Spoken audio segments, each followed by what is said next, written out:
ঈদ মোবারক, ঈদ মোবারক, ঈদ মোবারক। সবাইকে ঈদুল আজহার শুভেচ্ছা। পাবনা জেলার সাথিয়া থানা ধুলুয়ারি ইউনিয়ন পিএম মনোহরগাতি কেন্দ্রীয় ঈদগাহ ময়দানে আজকে ঈদের জামাত অনুষ্ঠিত হলো। আসলে কয়েক মিনিট লেট হওয়ার কারণে ঈদের জামাতটা একটু লেটে হয়েছে। তারপরেও আলহামদুলিল্লাহ আমরা একত্রিতভাবে হয়ে সবাই যে ঈদের জামাতটা শেষ করতে পেরেছি, তাতেই আলহামদুলিল্লাহ।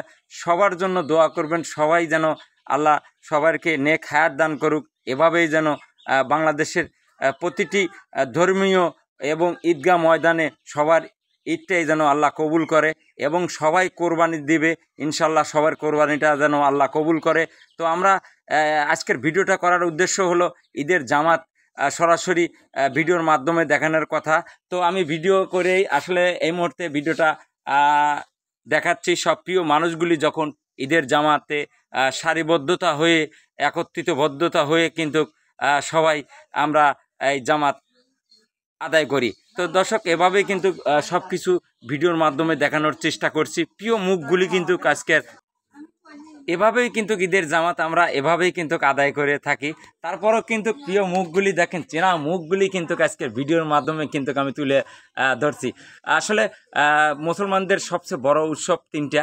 একটা হলো ঈদের উৎসব, দুটো ঈদ, একটা হলো শবে বরাত। আসলে ঈদুল ফিতর কিন্তু গত রমজানে হয়েছে, তারপরে আজকে কিন্তু আলহামদুলিল্লাহ আজকে পবিত্র অর্থাৎ পবিত্র ঈদুল আজহা।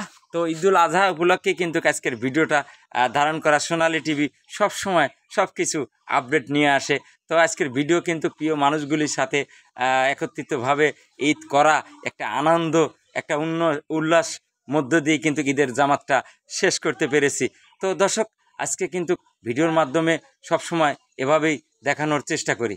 তো আমার এভাবেই কিন্তু আমরা ঈদের জামাতটা করি। তো দর্শক, আজকের ভিডিওটা করলাম। ভিডিওটা যদি কারো ভালো লেগে থাকে অবশ্যই লাইক করবেন, শেয়ার করবেন এবং আমার পেজটা ফলো দিয়ে পাশে থাকবেন। এই ইউটিউব চ্যানেলকে সাবস্ক্রাইব করে পাশে থাকবেন। সব কিছু আপডেট পেতে হলে সোনালী টিভি সব সময় সবার পাশে থাকবে। আসলে আমার পেজটা নতুন, এভাবেই কিন্তু আমি কাজ চালিয়ে যাচ্ছি। তো আপনাদের দোয়ায় ভালোবাসায় আমার পরিবারটা আস্তে আস্তে বৃদ্ধি হচ্ছে। আপনারা যদি সহযোগিতা না করেন, আপনারা যদি আমাকে ভালো না বাসেন, তারপরে কিন্তু একা একা কখনোই সম্ভব হবে না। তো আমাকে সবসময় পাশে থাকবেন, আমার পাশে থাকবেন। আমি আপনাদের পাশে থাকবো ইনশাল্লাহ। নতুন নতুন কিছু নিয়ে এসেই কিন্তু আমার চ্যানেলের থেকে আমি দেখানোর চেষ্টা করব। তো দর্শক, প্রিয় মুখগুলি যখন ভিডিওর মাধ্যমে দেখালাম, আচ্ছা আসলে ঈদটা অনেক ভালো কাটলো আলহামদুলিল্লাহ। যতই কষ্ট, যার দুঃখ কষ্ট বেদনা থাকতেই হবে, তারপরও ঈদ উৎসব কিন্তু বড় উৎসব। তো আমরা এভাবেই আজকের ভিডিওটা করলাম। ভিডিওটা যদি কারো ভালো লেগে থাকে অবশ্যই ভিডিওটা লাইক করবেন, শেয়ার করবেন। ধন্যবাদ।